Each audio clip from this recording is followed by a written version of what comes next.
Isang oras yata ako nagra-wrap. Ang dami kong kalat. Hindi pa ako nagliligpit kasi katatapos ko lang gawin itong aking graduation doll. Order siya, order. Crochet siya, crochet. Crochet siya, crochet. Yan. Kung gusto nyo umorder, order na kayo. Gusto nyo ng pang girl, gagawa ako ng pang girl para pwede ko siyang i-post. Tapos, ayan. Lagay ko na siyang bouquet. Para presentable siya tingnan, di ba? Ang ganda niya. Kaya mga mamshi, baka meron kayong mga graduating na anak, mga pamangkin, or mga friends, lalo na sa college, ma-appreciate nila to kasi crochet. Ito kasi nabubuhay siyang ganyan, pero hindi naman siya malalaglag kasi nilagyan ko siya ng Scotch tape. Medyo mabigat kasi yung doll. Kasi meron siyang tacking sa loob. Yung kit niya, ang ganda.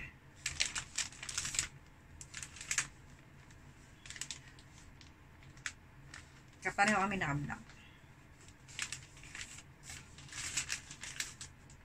Ito yung aking second bouquet.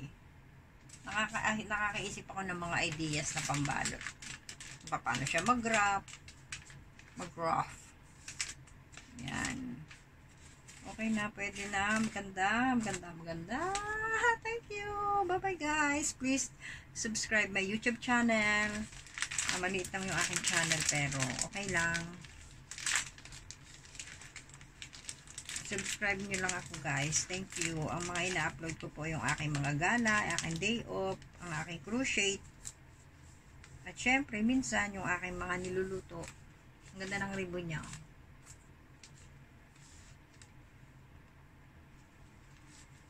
Ito natin lagay para matabunan yung kalat. Bye! May graduation doll. Pwede na kayo umorder. To the palo ang little girl. Kasi ito pang boy yan, no. Gawa ako ng girl para pwede kayong mag-order.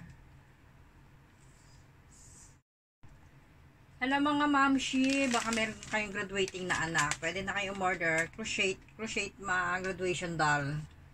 Ito pang boy ito. Gagawa ako ng pang girl para pwede siyang i-pose.